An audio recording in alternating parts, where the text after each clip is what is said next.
So in the program, you'll see that Mike McFall is listed as our moderator, but due to a last-minute conflict, he's not able to join us right now. Our moderator, Hongbin Lee, actually needs no introduction given this audience, but I will go ahead anyway. He is the faculty co-director and founder of the Stanford Center on China's Economy and Institutions. He's the James Liang Endowed Chair at Stanford and a professor by courtesy of economics.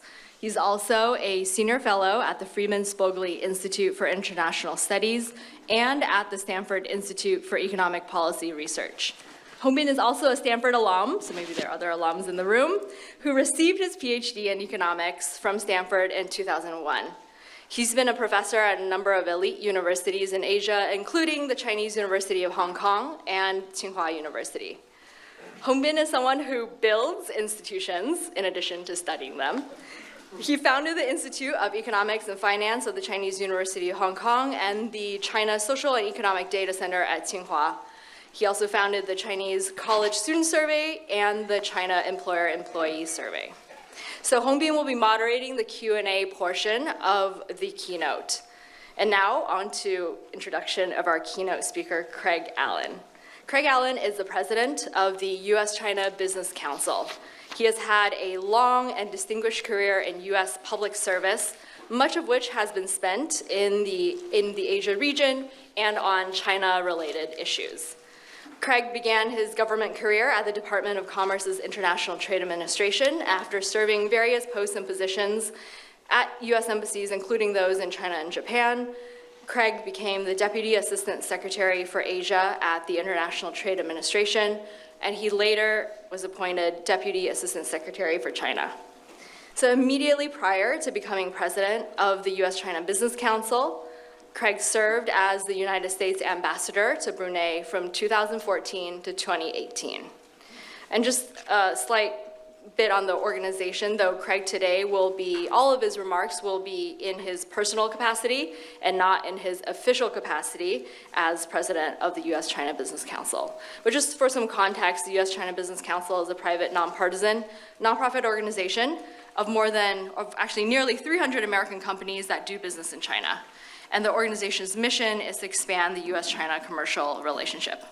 So as I mentioned, all the remarks today are in his personal capacity, and very excited to hear Greg's remarks, especially in this uncertain time in U.S.-China relations. Welcome. Thank you. Thank you, Jennifer. What an honor it is to give this inaugural address. Thank you very much for the invitation. And I'm grateful to speak with you today for a few minutes on a personal basis. These views are my own, and they don't reflect the positions of the U.S. China Business Council. So a short while ago, I had an opportunity to chat with the governor of one of China's poorest agricultural provinces. And I asked him, what are your top economic priorities? And he replied, without thinking, semiconductors, software, biotechnology, robotics, aerospace, batteries, and new energy vehicles, neatly reciting all of the key industries under the Made in China 2025 plan.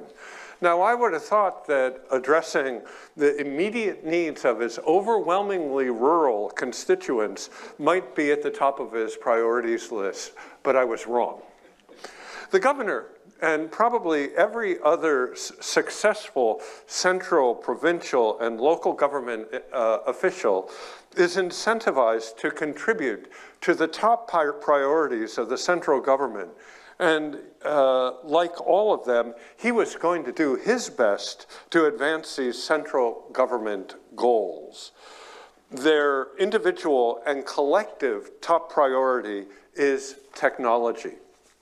This incident reinforced to me the very strong impression that the Chinese government, from top to bottom, is engaged in a techno-utopian quest that is breathtaking in scope.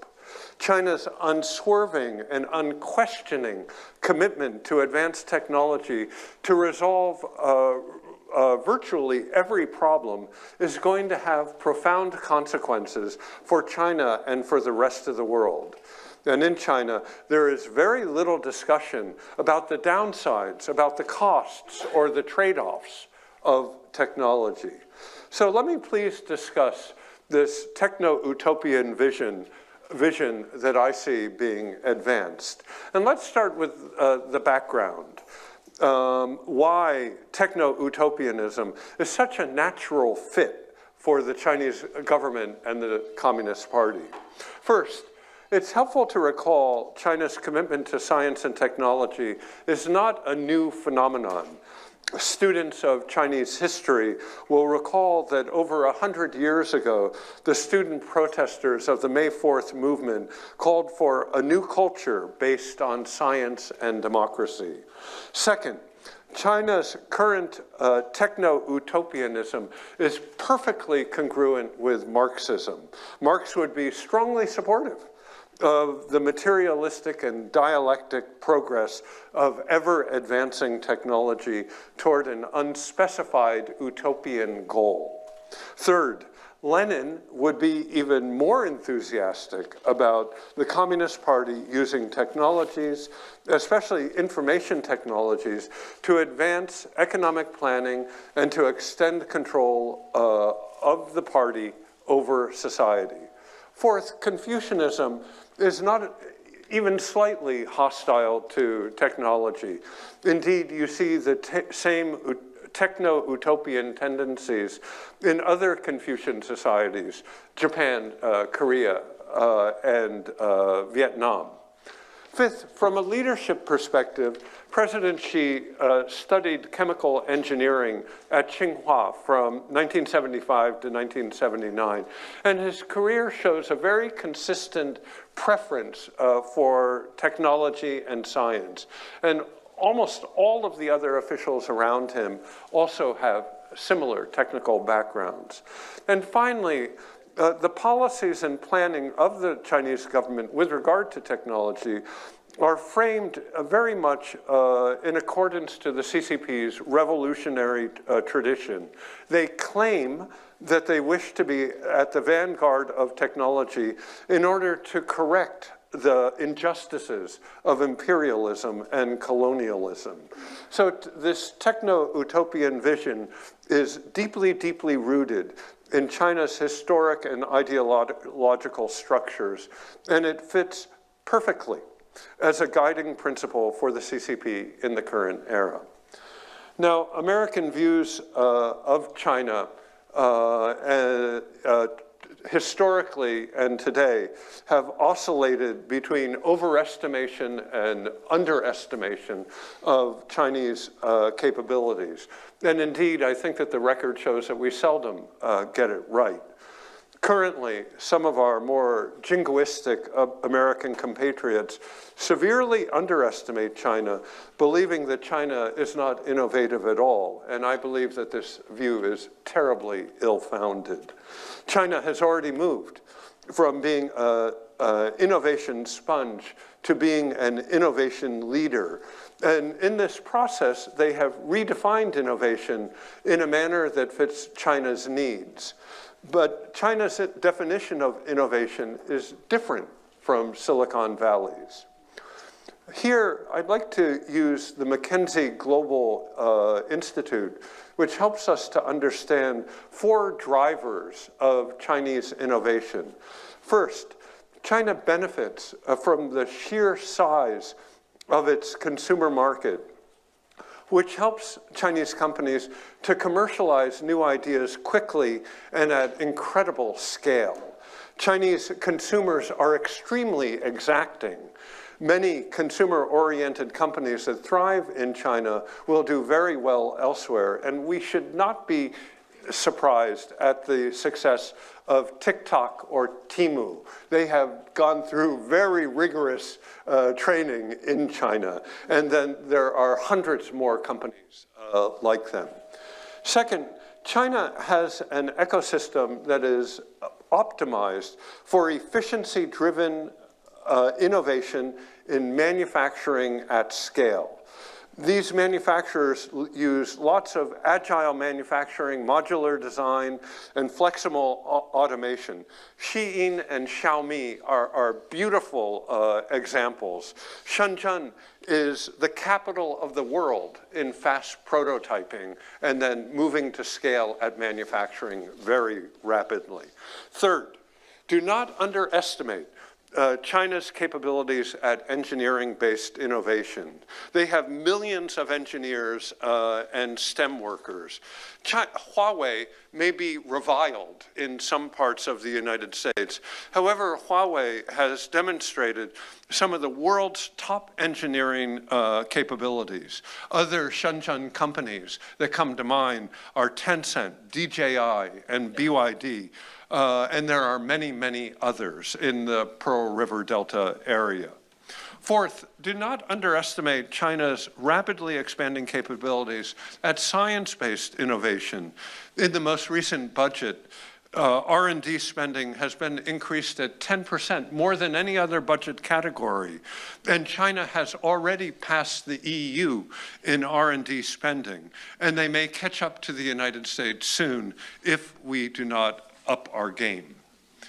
Now, this innovative ecosystem is different from Silicon Valley's. In some ways, it's synergistic, but that will not necessarily be the case in the future.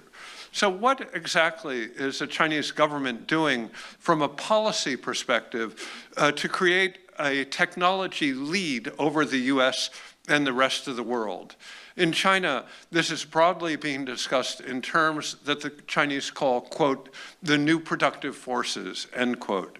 And at the recent National People's Congress, Xi Jinping gave a speech on this. So let me start out with a quote from Xi.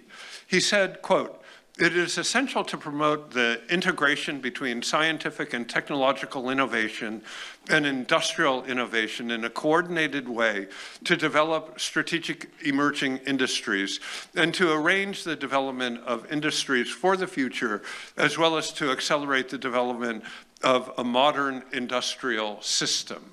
So that is his objective, if you will, for the new productive forces.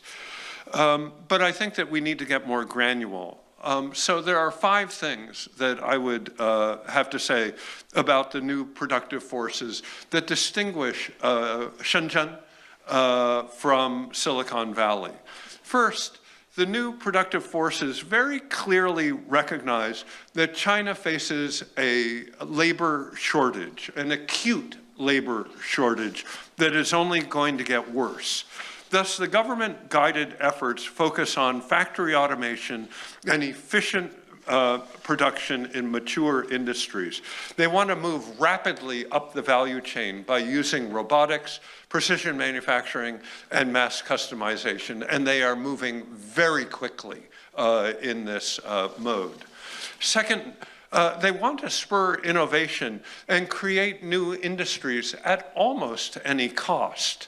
In a manner that is not constrained by the market, they are willing to throw vast sums of money and capital and unlimited numbers of engineers into developing the products of the future. Third, there's an overwhelming preference for self-reliance and import substitution.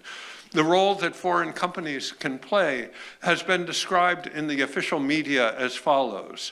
Quote, "China should continue to import cutting-edge technologies from outside without over-reliance to provide experiences for the purposes of breakthroughs in China's original technology." So we are welcome to invest, but the purpose would be what the Chinese call 再创新, or re-innovation, oftentimes from foreign models. Fourth, there's plenty of government support. On the financing side, there's a huge sum of public money to support the new productive forces. And Barry Naughton of UCSD has done a splendid job here, if my memory serves, estimating at 10 to 11% of GDP available over the next 5 years for industrial support. Scott Kennedy comes out with at CSIS, comes out with very similar numbers that China has about 1.8% of GDP available annually for industrial support. And these numbers are both 4 times higher than the next highest subsidizer which would be South Korea.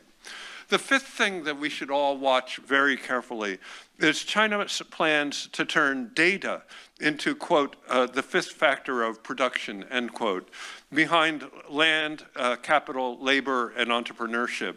Now, the NDRC has developed a data division, which is hard at work, hand in hand with the cyber administration of China. It'll be fascinating to watch what the NDRC does with data.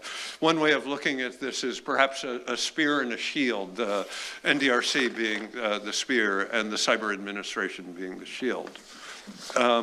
In short, the new productive forces represent a doubling down of the Made in China 2025 type policies implemented with yet more information, attention, vigor, and resources. Now, in my discussions with Chinese government officials, they believe up and down the chain that these policies are 100% correct, and they are absolutely committed to their systematic implementation, regardless of the costs. In my estimation, implementation of the techno-utopian vision does not much help the average Chinese person, especially those living in rural China, far away from the glitzy cities or the dazzling companies.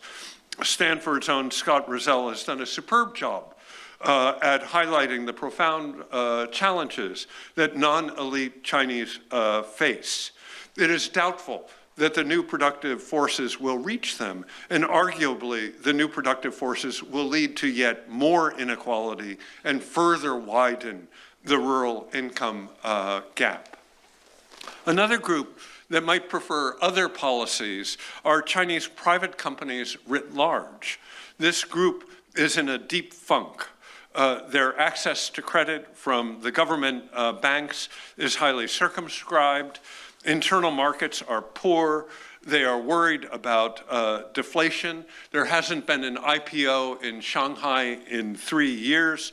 There's overcapacity everywhere, and they realize that they can't compete against the SOEs.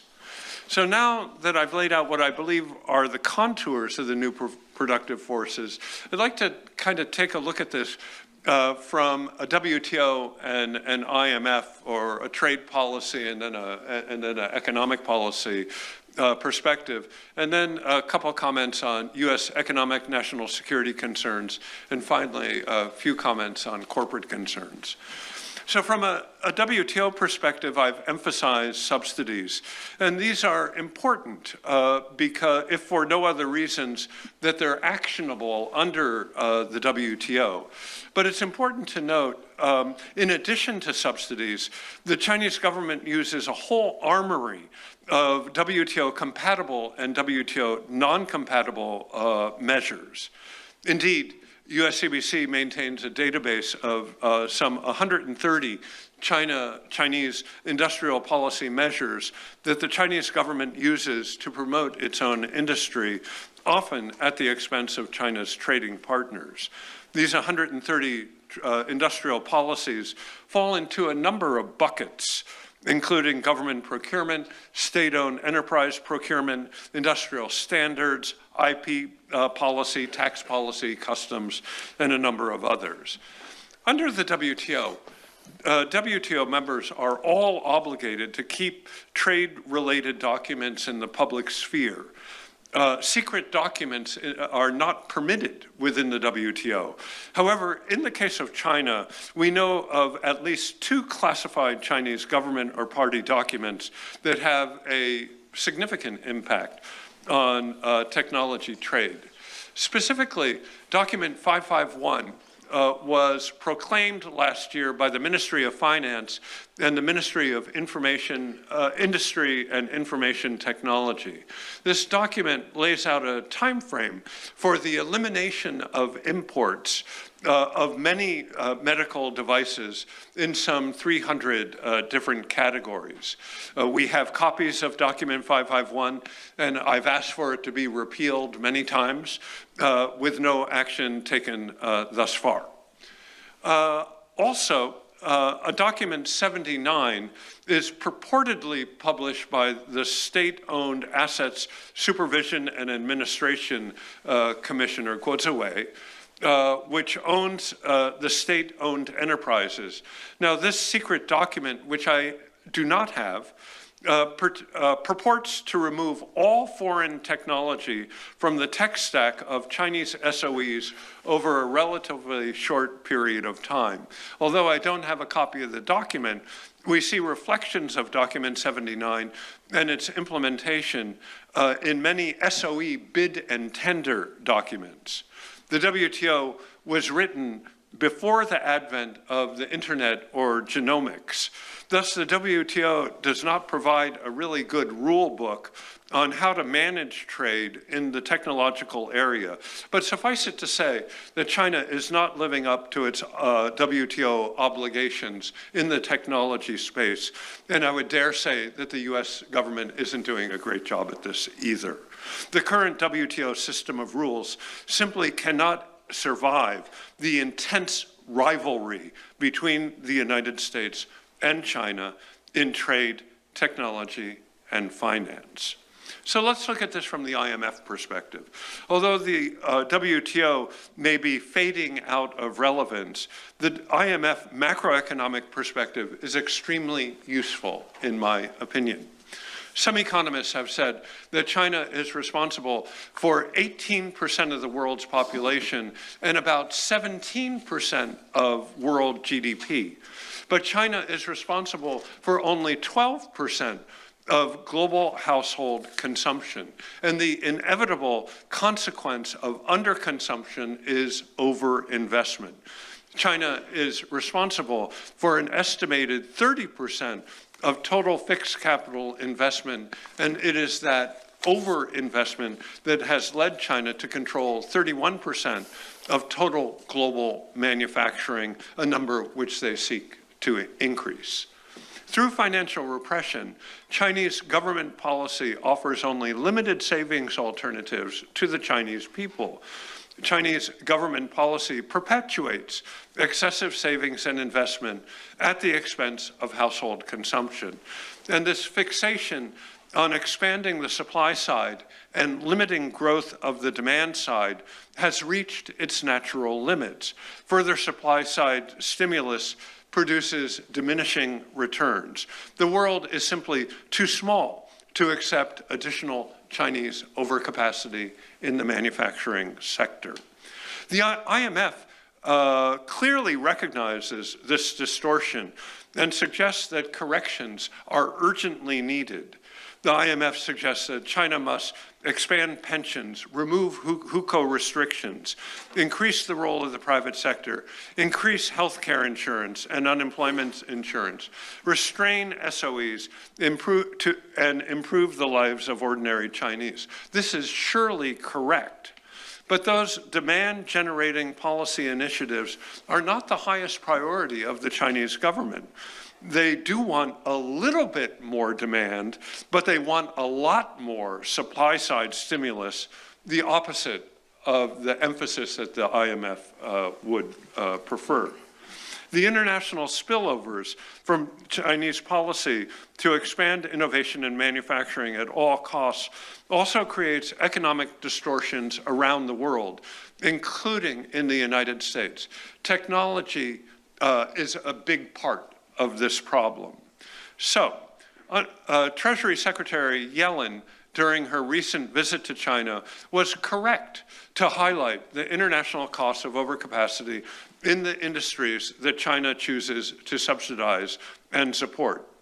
We know that a combination of subsidies and other types of industry-specific incentives created overcapacity in steel, aluminum, solar panels, and wind turbines. And this led to price destruction on a global basis. Only on a global basis, those companies that receive the unwavering support of the Chinese government can survive this Darwinian price destruction struggle. With industrial policies at the scale of China's, the trade policies of any WTO member are simply overwhelmed and become irrelevant. You could kind of summarize this by saying that industrial policy has eaten trade policy for lunch. So governments around the world are reacting to China's industrial policy with measures that are ironically a lot like Chinese policies. In the case of the United States, the IRA, the infrastructure bill, and the CHIPS Act were largely passed to counter the Chinese challenge. So earlier in the morning, I noted a number of novel American policies that the U.S. government is experimenting with to try to address the concerns of very rapid expansion of Chinese tech companies. But I would note that these measures are new, they are novel, they have not been tested, and largely they are outside of the WTO. And so it is interesting to watch this process. There might be a small yard and high fence, but the yard appears to be expanding and the fence seems to be getting taller. And all of this is in reaction to Chinese industrial and technological policies. It is important to note that China's fixation on technology has direct implications for the national security of the United States and our allies. This is brought into stark relief by China's unwavering support for Russia, especially in the context of Russia's brutal invasion of Ukraine and China's ongoing threat to all NATO members. China's partnership with Iran and North Korea are also concerns, as these countries are sometimes operating independently and sometimes in consultation or in partnership with China and Russia. These concerns associated with technology transfer and joint technology development are further more acute given China's foreign intelligence law of 2017 and the top leadership's commitment to civil-military fusion. Given China's geopolitical ambitions as a rising power and America's commitment to the status quo and defending the international rules-based order, it's hard to see how our geopolitical constraints might be better managed. While conflict is certainly not inevitable, tensions will need to be managed carefully as we try to nudge our way to a more sustainable rules-based multipolar order. But that is certainly not guaranteed. From a corporate perspective, the decline of U.S. China relations generates huge uncertainties and complexity. To date, Silicon Valley and Shenzhen have had a pretty complementary relationship. Silicon Valley was able to outsource a lot of the labor-intensive operations to China and have benefited from Chinese excellence in manufacturing. However, we need to ask, is this model sustainable? If it is sustainable, what changes need to be made? And I think that we all just have to recognize we live in a political world. Companies have to recognize that a potential future conflict between the United States and China would make it impossible for most international trade and investment to continue. And this is not limited to a direct conflict between China and the United States. If there was a conflict between China and any treaty ally of the United States, such as the Philippines, there would be an abrupt cessation of normal trade and commerce. And it is for this reason that many American companies are scenario planning to ensure that they would be able to continue in the event of Russia-like sanctions being placed on American companies doing business in China. But this is an intensely difficult problem for many of the companies in the Silicon Valley area. But short of conflict, there remain many other concerns that need to be managed. So let me say just a couple of words before I close about some of the most salient issues for American companies invested in China. A couple of words on export controls, the tech stack, data flows, R&D, and the most difficult subject of all, talent. So on export controls, we could just summarize and say there's been an enormous impact of export controls on American companies and potentially American competitiveness over the longer term. The New York Fed summarized this in a report just published 2 weeks ago, and they said that by forbidding U.S. firms to export to a selected list of Chinese firms for national security reasons, export controls generate a selective decoupling of U.S. firms from China. The broad-based decoupling by export controls is not offset by the creation of new customers in other countries. And indeed, as the total number of customers of American tech companies declines, this creates collateral damage on the same firms which it is meant to protect. The New York Fed estimates in the small subset of companies, tech companies, that they looked at, that $130 billion of market cap was lost. And that when new export controls are announced, employment declines by 7%. And that is significant. Let me summarize. It is especially detrimental for American companies when export controls are unilateral, enforced by the American government only on American companies. In such cases, and there are many, unilateral export controls asymmetrically hurt American firms and long-term American competitiveness. On the tech stack, as I hope I have demonstrated, the Chinese government is trying to force Chinese companies to eliminate foreign products, starting with foreign government purchases and then moving on to SOEs. The most recent iteration of this is that several American chip companies have been banned from selling to an ill-defined range of Chinese customers, mostly SOEs. And while this is described as a national security measure, it will certainly also help to promote their Chinese competitors by creating an artificial market where one did not exist before. Unfortunately, we're seeing that American tech companies in China are coming under increasing pressure from both governments.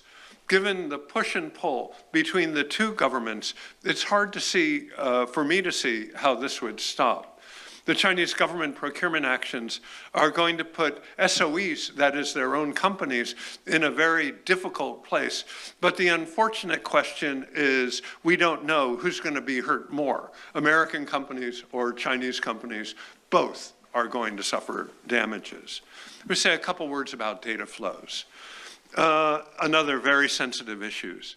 China's Cyber Administration, or CAC, has announced a bevy of controls that American companies are finding very difficult to implement. The main problem is that the CAC wants to be able to control cross-border data flows that may involve, quote unquote, important information, but they decline to define the word important. The uncertainty over China's outbound data regulatory regime is causing anxiety for all multinational companies. We don't know how to invest in our IT structures. We don't know how to maintain connectivity between our China operations and our global operations. Frankly, we don't know when we'll cross over an invisible line and be subject to Chinese penalties. The U.S. government appears to wish to join the Chinese government in regulating outbound data flows, according to a recent executive order from the White House. This creates additional uncertainty for American companies who may have to seek Department of Justice advice on what had been routine data exchange. On R&D, I'd note a German executive, not currently in the room, from a German chemical company who, not in the room, who at the CDF recently suggested, or China Development Forum, recently suggested that Germany and China set up an R&D Silk Road to enhance the mutual benefit for both German and Chinese companies. So highly does he value doing R&D in China. And it is not only the Germans who benefit from joint R&D with China. Many American companies also do R&D in China to the benefit of their overall corporation. Most of the American corporate R&D in China is done to help to localize the international product. But more and more, we're seeing R&D coming out of American-owned facilities in China that is impactful for the American company's global operations, and that will be even more true in the future. The big kahuna, the most difficult problem that we face is talent. I would cite the case of a U.S. multinational company who found that one of their lead scientists in China was denied a visa to the United States, where he couldn't visit his own laboratories that he was running. Now, we were able to get that visa situation worked out. However, this Chinese researcher is not atypical. We have Chinese scientists and engineers are very important for global U.S. competitiveness. And this story is emblematic of the difficulty of moving talent around the world and of American companies being able to access that talent in China, in the United States, and in this particular case, in a network of laboratories around the world. In short, American companies need to access Chinese talent if they are to remain globally competitive. If American companies are barred from hiring Chinese talent, then other companies will be given a long-term structural advantage that probably over a very short period of time will impact American competitiveness. So in conclusion, let me say that the Shenzhen model and the Silicon Valley model of innovation are both the envies of the world. And it's probably true that Shenzhen and Silicon Valley, and indeed the US and China, have probably much more in common than we realize.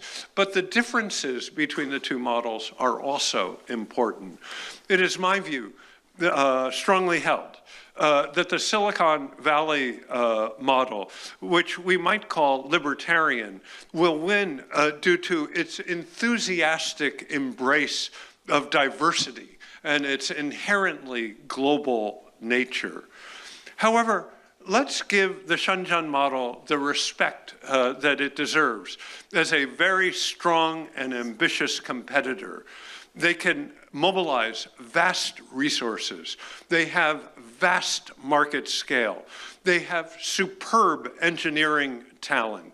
They are fast and they are agile. They have a strong government support, and their ecosystem and their infrastructure is second to none. In an ideal world, companies associated with the Silicon Valley model and companies associated with the Shenzhen model would be able to integrate, competing and cooperating on a level playing field with well-known, well-enforced rules. But this is not an ideal world.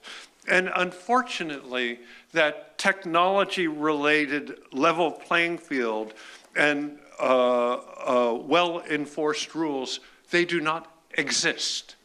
There is no level playing field. There are no rules in this competition. And the tensions and the uncertainties that underlie this relationship between Shenzhen and Silicon Valley is the greatest show on earth, and it will play out for the rest of our lifetimes. Thank you very much.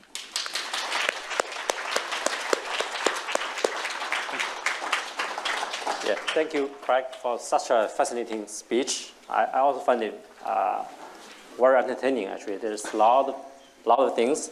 For example, you just said Chinese firms are banning, Chinese government banning Chinese firms to buy chips from America. Right. But U.S. government doing the same thing, right? Right. So both governments are banning chips to be sold in China. So they seem to be agreeing with each other, right? Well, I would agree that a lot of the policies, for example, outbound capital flows, control of outbound data flows, control of inbound investment, control over service contracts for pharmaceutical companies. These are quite reminiscent of Chinese policies. And I think that that is because the U.S. government has just determined that the WTO sanctions that they have on tap are insufficient and ineffective and in the face of incredible Chinese industrial policy. I personally have doubts whether both Chinese industrial policy or American industrial policy will be very effective. I suspect that there'll be a lot of waste in both cases. But that that might be exacerbated by the fact that we're both looking to subsidize the same industries. And for example, in semiconductors or in shipbuilding, you're finding the same policies not only in Japan, not only in China and the United States, but in Japan and in Europe. And how are we going to avoid even larger overcapacity issue in the future? Industrial policies have not historically worked out very well in any country, and I see no reason to suspect that if we do that on a competitive global basis, that they'll work out any better at all. And indeed, I would argue that they will exacerbate the internal tensions in both countries. In our country, our industrial policies are very aggressive right now. You may agree with that, or you may disagree with that. But the one number I think that we could all agree on is that we have a 7% budget deficit in the United States in a time of peace and relative economic strength. We're going to be paying for this a long time. That will cause distortions within our own economy in a way to try to catch up with the Chinese in this competition that we have accepted and taken on so enthusiastically. Doubling down when both countries, and add in Europe and Japan, are all pursuing the same industrial policies, I suspect waste will be at a global scale. Yeah, so it seems that most economists in this room would agree industry policies, especially subsidies, Right. won't produce champions in industry. Right. And may protect the weaker firms from being bankrupt, right? So if industry policies really hurt China's economy, hurt China's innovation, why do the U.S. government advise Chinese government to reduce subsidies? Yeah. They are helping China to be more innovative, right? So there is a narrative in Washington that if your adversary is failing, you want them to keep doing it. But I think that simply ignores the political dynamics in Europe, America, and Japan. That we need to react to protect employment. And EVs would be the finest example.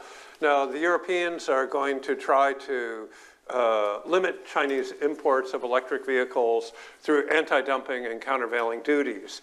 And they might come up with, all of which are WTO compatible. And they might be able to come up with, combine the two, 70% duty on Chinese imports. But a BYD sale, as S-A-I-L, costs $10,000 US in China.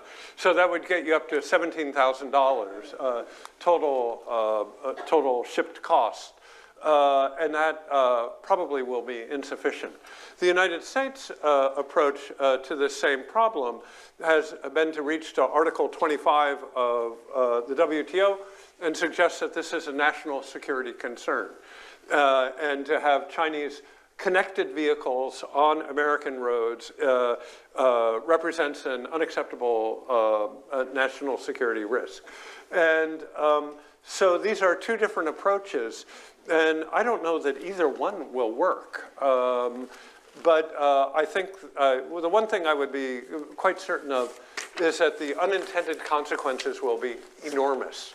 And we will, in future Sky conferences, we'll be debating this for many years to come.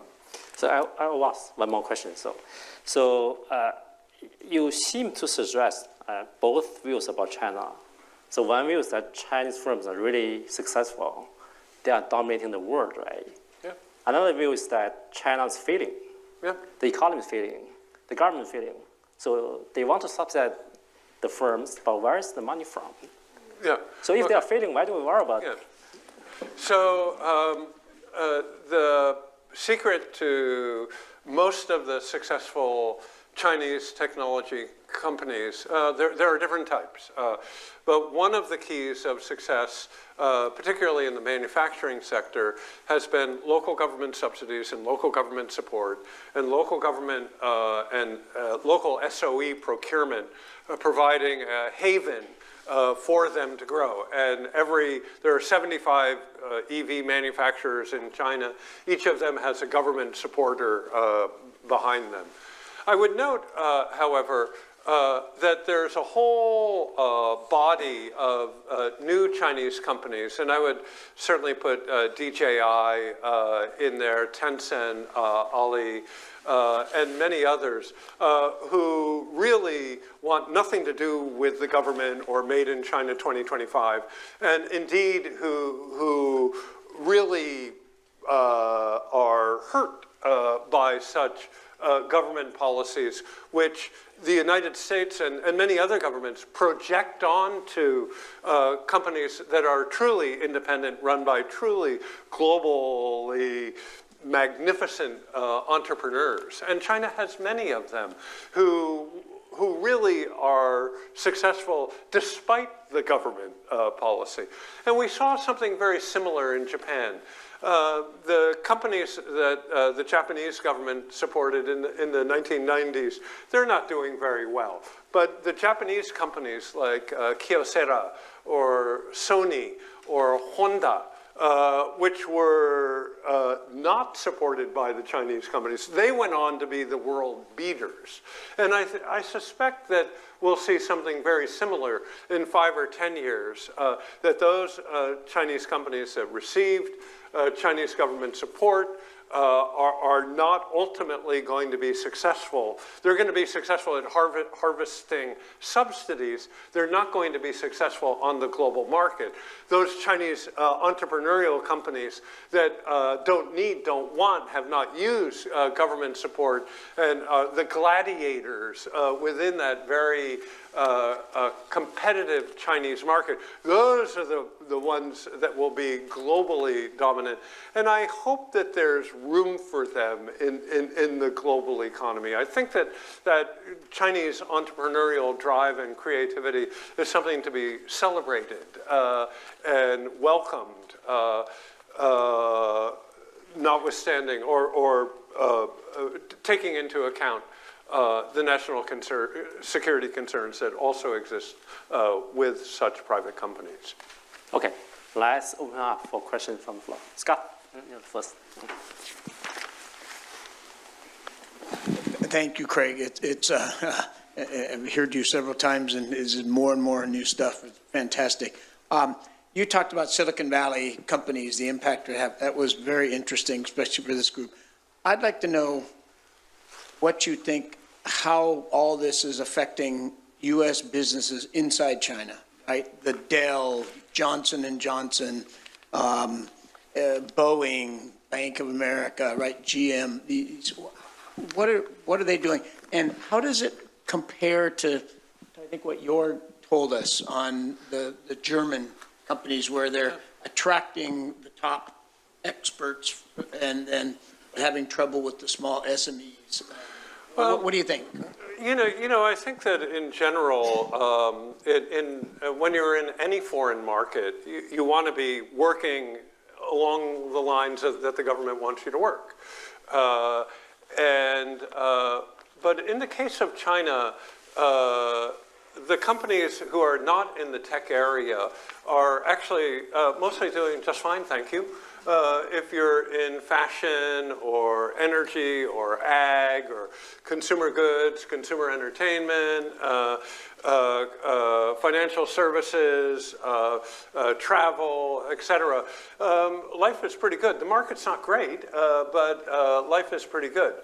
When you get to the tech angle, where the Chinese government perceives that it has national security concerns, and the U.S. government perceives that it has national security concerns, and those are the same industries, it gets much more complicated. But I would say life sciences, pharma, medical devices, doing very well right now so far. Aerospace, complex, not doing great. But then you get into tech, and I've been out here for the last few days visiting my members and kind of trying to support them, obviously. I think that there are many grounds for concern in the semiconductor industry in particular. At what point do they hit a conflict of law? And we're trying to avoid that conflict of law where any move you make, you're going to break one law or the other. And it's becoming more and more difficult to avoid that conflict of law.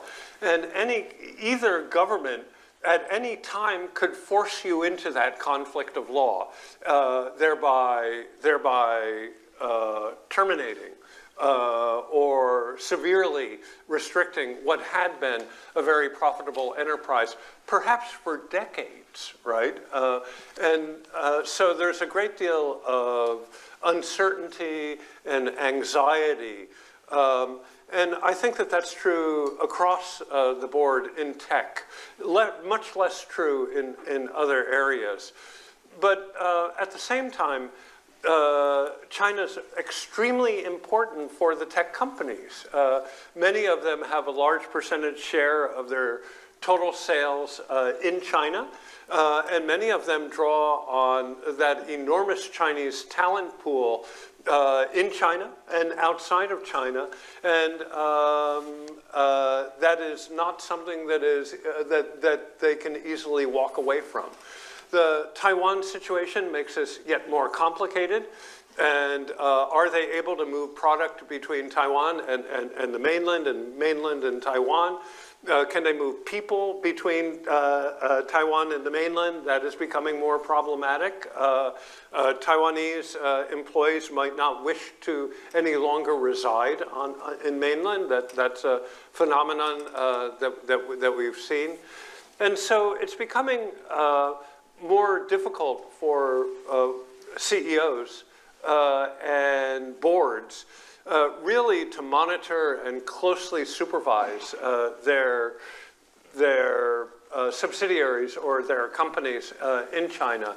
This is more and more challenging every day, particularly as those data flows become more and more constricted, kind of like a more and more narrow channel or wire of data going between the two sides, particularly between R&D teams in China and in the United States.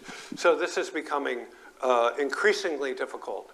I suspect that Jörg can speak to this, but I suspect that the problems that the German companies are facing is almost exactly the same, maybe a little bit less technicolor.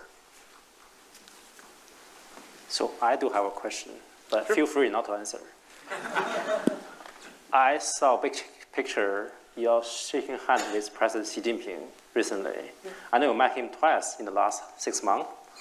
My questions are, what did you learn from meeting with him, and what was your advice to him? So my impression was that he's a careful listener, that he understands the problems that face China very well briefed. He spoke without notes and addressed all of the concerns that he had listened to, and that he's very confident that China's economic policies are absolutely correct. And he has great confidence in technology, and that the course that he has set will be implemented effectively and systematically, and that it will lead to the rejuvenation of the great Chinese nation by 2049. And I think that there's a degree of confidence there that is very strong. It will be interesting to see at the third plenum in July whether or not there are any significant changes in Chinese economic policy. And I have no idea. But I think that the advice that the party should consider is the advice offered by the IMF most articulately, that there needs to be a rebalancing of supply and demand, and that they've done a great job on the supply side, but there's a huge distortion on the demand side, and that they can address that through pensions, through unemployment insurance, through healthcare insurance, through building of hospitals, by eliminating hukou, allowing the service companies to expand, by promoting the private sector, by limiting the ability of the public sector to grow ever larger without improving total factor productivity, which is what I think we see. And so those recommendations, I think, are very sound, and that if China wants to get out of that middle income trap, that is the only way to do it. I'm a student of Barry Naughton. I agree with, and Scott Rozelle, I think that your thoughts are perfectly complementary, and I'm in total agreement.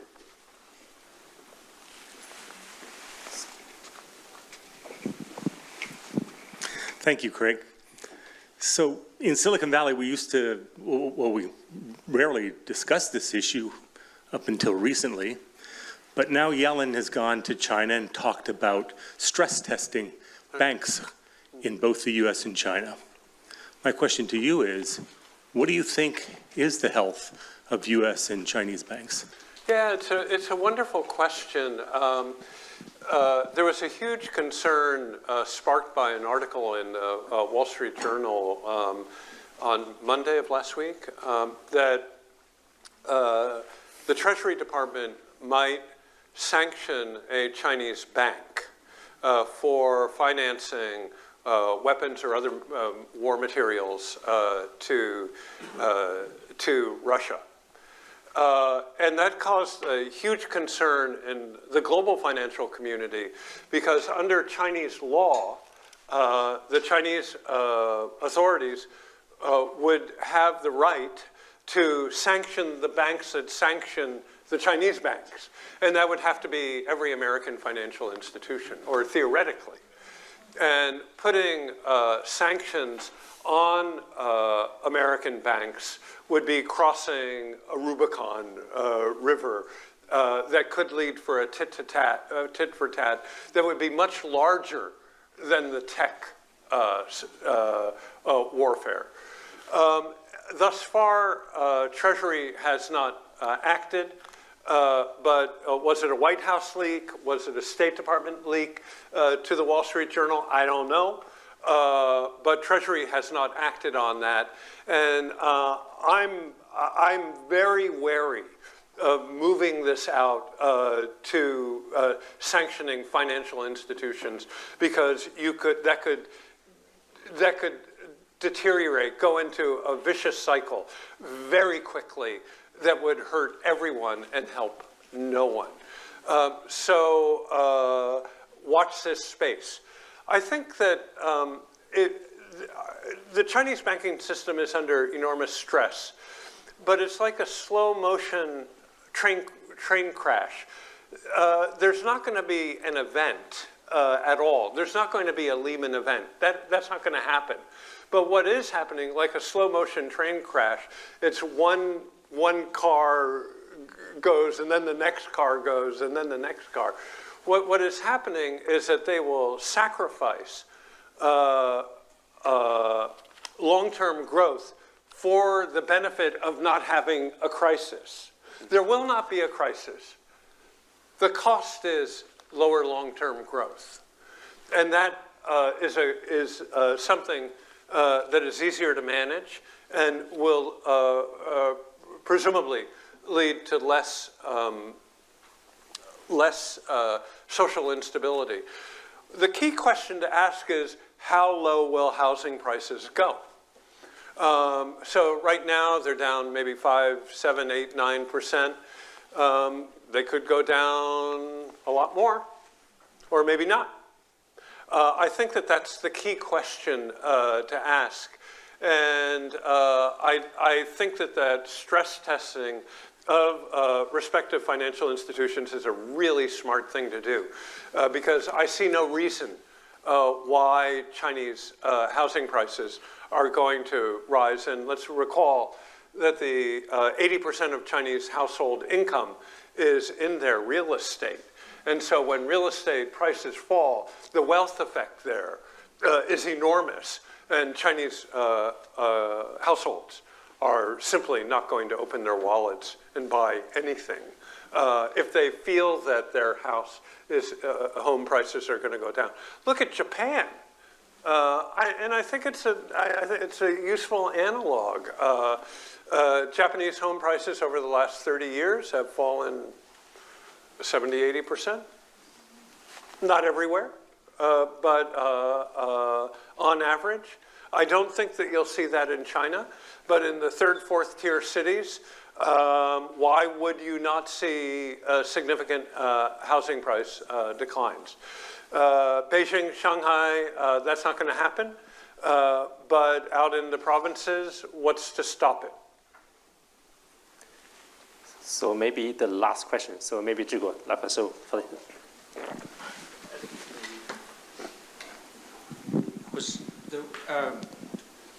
you mentioned Shenzhen. Okay. Also, Shenzhen is one of the local government, and we had a understanding of how China grow, and Shenzhen's this Silicon Valley, like a VC type of thing. I want to ask you, so that's part of the story. And then the other side is that we kind of feel like now China has changed in the past 5 years, especially the local government, their objective might change. Do you feel that Shenzhen, this VC thing that in your theme topic, the Shenzhen government leading and the way they functioning has different? Yeah, it's a wonderful question. Thank you.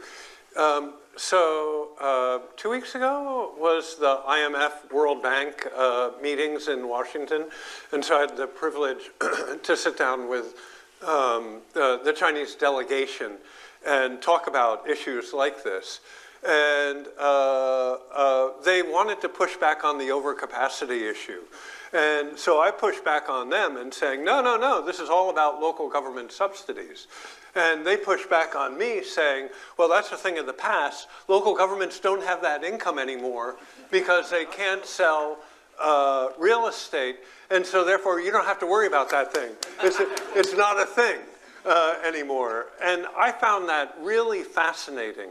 And I do think it's true that local government, the central government, and I would say the Ministry of Finance, but also the central bank and the financial regulators, they are going to have a lot more visibility into local government finances now than they had in the past, because the perpetual machine of selling land and having local government resources to invest in infrastructure or whatever they wanted to invest in is broken. There's no more land sales. But does that mean that local government subsidies will stop? And my response to that would be to be very skeptical. I don't think that the central government knows. And I don't know that they want to know until there's a crisis. So it'll be very interesting to watch. Shenzhen has plenty of money, no problem there. But almost every other government in China, local government in China, is... other city, Hefei, you might have heard about it. Yeah. Very successful.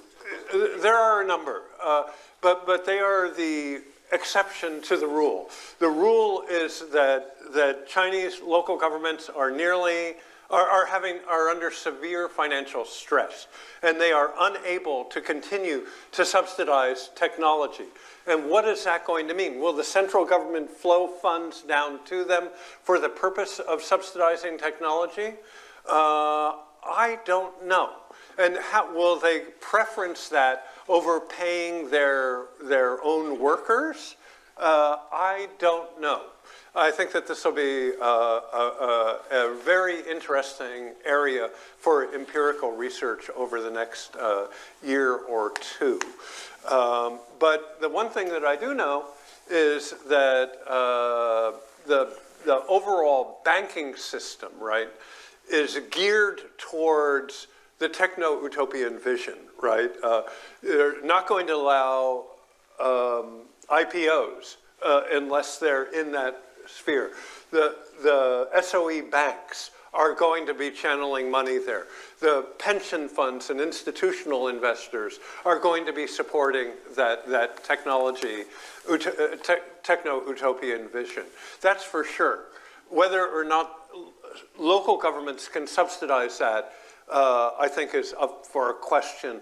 But the overall structure, I firmly believe, will continue along the lines that I have suggested. Yeah, thank you. I know we are 10 minutes over, so I'm sure we are going to invite Craig back again. Yeah, So let's give Craig another